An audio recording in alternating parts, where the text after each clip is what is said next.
मगच्या भाव भयणीनो आमी दोन वर्सां पयले आमच्या मागण्याचे ग्रूप आसा हांगा हे जे प्रेयर ग्रूप म्हणून तांणी एक पिकनीक ऑर्गनायज केल्लें 2 दिसांचें.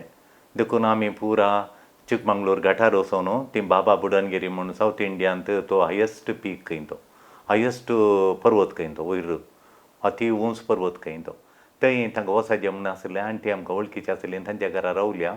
मागीर दीस सकाळीं उठोवन आमी दुसऱ्या दिसा सकाळीं पंत्यार उठोवन आमी त्या बाबा बुडनगिरी मुळ्ळ्यानगिरी म्हणल्यार त्या रुखा त्या गुड्याच्या त्या पर्वताच्या तकलेक गेले. हांव थंय धांवन पळयतना घरां आनी पुराय येदिशें दिसता सकयल पर्वताच्या तकले रावन आनी पंत्यार 11 वरांचेर ते तकले पावले आमी.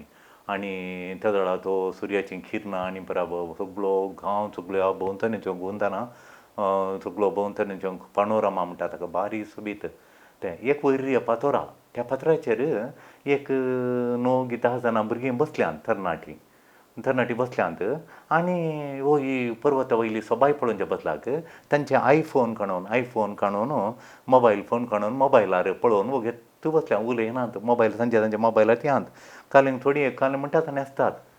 हांवें एक्सक्यूज मी म्हूण सांगलें आनी हांव खंय थावन आयलां कोडयाळ थावन आयलां हांव फादरा म्हूण सांगलें. गूड मॉर्निंग फादर म्हणालीं. पयलीं हांवें गूड मॉर्निंग म्हळें तांकां तांणी म्हाका गूड मॉर्निंग फादर म्हळें. मागीर हांवें सांगलें पाडन मी म्हाका बक्षिया पूण हांवें एक सांगूंक आशें येता सांगाचें की वय सांग टेल मी म्हणाली टेलस म्हणून.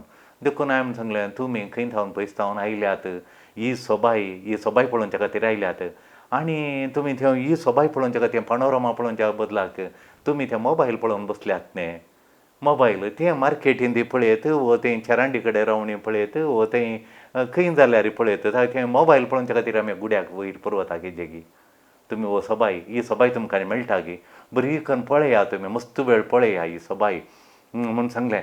आनी तुमी मस्त वेळ तुमी हांगा बसल्यात वयर बसल्यात गी तुमी हांगा टायम स्पेंड केला गी म्हाका एक आशा आसा हाचे वयर बसाचे आनी पळयचे म्हणून त्या पत्रा वयर म्हाका इल्लो जागो दितात गे. हो ऑफकोर्स म्हणाली. उठली थोडी उठोवन सकयल गेली सकडी उठली ती मागीर आमी वचून त्या पाजेर बसल्या आनी ताची सोबाय पळयली त्या गुड्याच्या सोबाय पळयली. मगच्यान ह्या पर्वताच्या तकलेर पावल्ल्या वेळार खंय काल पळयचें म्हूण थोडे फावटी आमकां कळना आमी त्या चिल्लार मोबायल खंय पळयत ल्हानशा गुडसलान बसून पळयत ह्या वयतल्या सोबीत पर्वता हेज्या म्हणना ह्या पर्वतार थावन हांवें बसून देवाक पळोवचे प्रयत्न केले. दोळे धांपून हेपटी देवाक आराधन केलें स्तुती केलें आनी दोळे उक्ते घालून ताच्या रचनेची सोबाय पळयली ताका वाखाणी केली देवाची वाखाणी केली मोगाच्यान.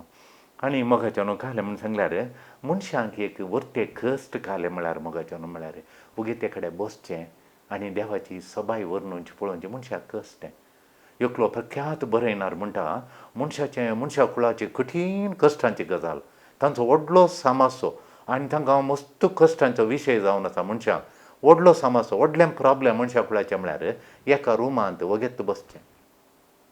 वगेत बसून हांव म्हजें जिणेचो अर्थ कितें हांव खंय थावन आयिल्लो हांव खंय येता म्हजे जिणेचो शेवट कितें म्हजे जिणेचो अर्थ कितें what is the meaning of my life हांव कोण खंय थावन आयलां म्हणून एका रुमांत बसून नियाळ करचें मस्त कश्टांचें गजाल खंय. आमचें म्हळ्यार आमकां मस्त डायवर्शन येतात. बसोन या म्हणटाना कालिंगे मतींत आयलें हें करया थंय या तांकां मेळया म्हणून फेलोशीप म्हणटा आमी ताका वचून ताका मेळया हांगा वचून हाका मेळया थंय वचून गजाली काडया हांगा वचून वगेत बसून आमकां एक आमच्या जिणेचो अर्थ आमी खंय आसा खंय येता आमी देवा निमाण्या खंय वचूंक कोण आमकां थंय स्वागत करता कोणाच्या वेंगेंत आमी रावता तें कांय आमी नियाळ करिना.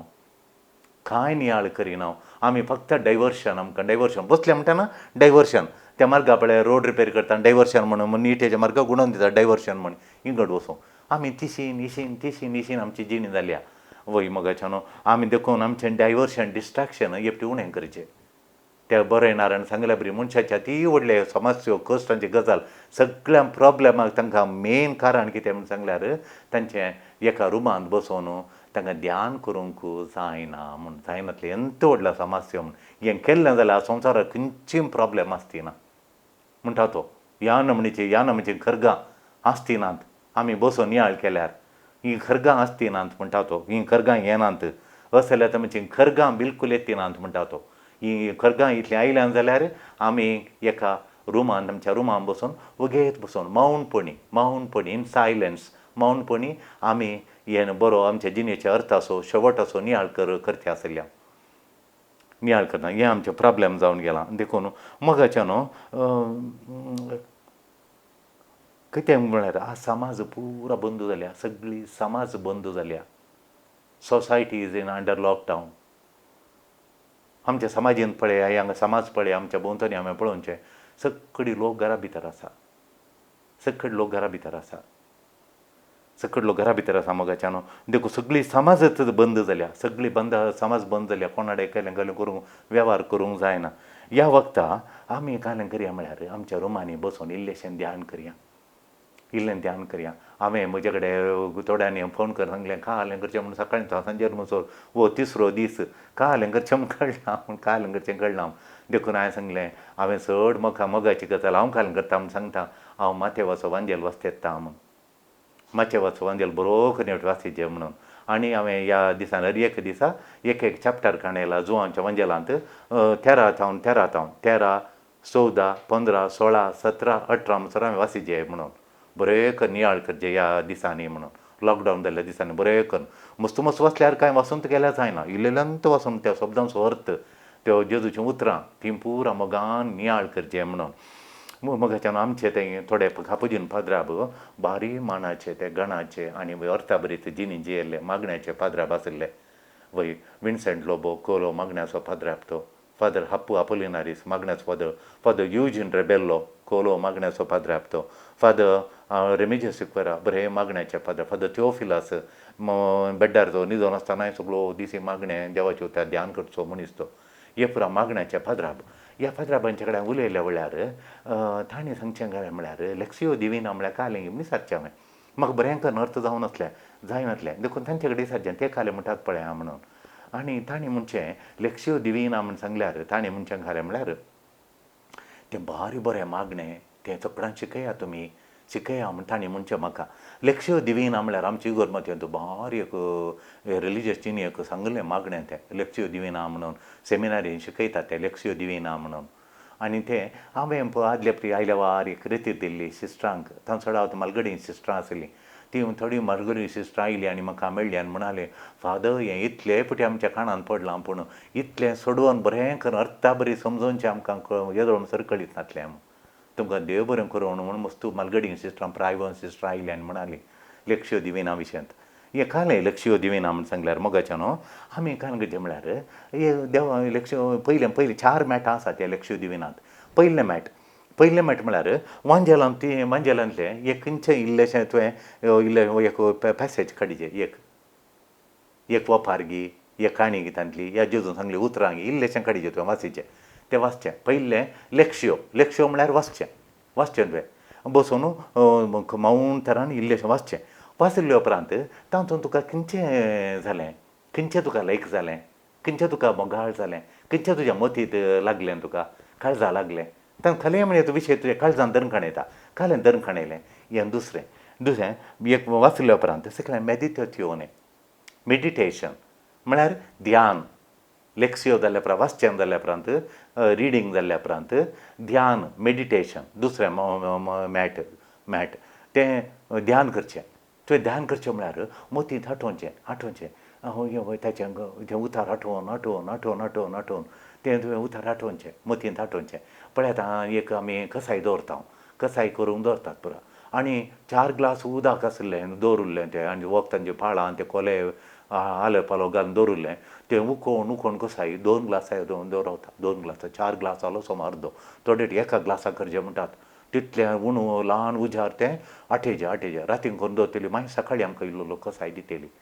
वय तशें तें आठयचें हें मतींत आठोवचें देवाचें उतार आठोवन मस्त वाचलें तें इल्लें येवन रावता इल्ल्याक येवन रावता मस्त वाचलां हांवें तुवें आनी तें इल्लेशें येवन रावता ती बऱ्या समाऱ्याची वफारच्यो सगळीं वाचली आनी निमाणें येवन रावलें तांकां सगळ्यांक बिरमोत नातिल्ली आनी ती बिरमोत कोणाक आशिल्ली त्या समाऱ्या घराक आशिल्ली ताच्या काळजान बिरमोत आशिल्ली त्या पडिल्ल्या मनशाची बिरमोत आशिल्ली उरल्यांक धर्मीक रुली रेग्रो पुरो तांकां कळीत आसलो धर्मीक लिसांव पुरो गोत्त आसलें धर्मीक बूक पुरो गोत्त आसतालें पूण तांच्या काळजान बिरम वतना नातली तितलें देखून ते ताका कांय आपड वचोना पयसल्यान गेले.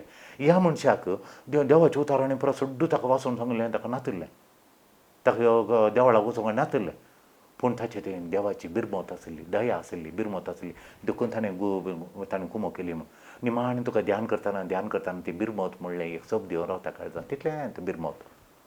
इतलें वाचलें तुवें केदोडली काणी ती सगळी वाचल्या उपरांत बिरमत म्हणलो एक शब्द तुज्या मतींत रावता. त्या वेळार तुजें मेडिटेशन कंप्लीट जालें. बिरमत जायचें म्हूण जेजो बिरमत आमच्या जिणेंत जायचें ती देव मानवाता. आनी बिरमत दिता म्हूण आमी त्या वेळार उदार मनाचे देवान आशयल्ले अत्मीक मनीस जाता, उंचले अत्मीक मनीस जाता, उदावेक बिरमत काळजांत आसल्यार म्हूण तुज्या मतीक येता. तशें तिसरें काय म्हूण सांगल्यार वराश्यो म्हळ्यार बिरमत जाल्ल्या तक्षणा हांव काय करतां देवा कडेन म्हजें एक्सपिरियन्स जाल्लें म्हजो अणभव देवा कडेन सांगता.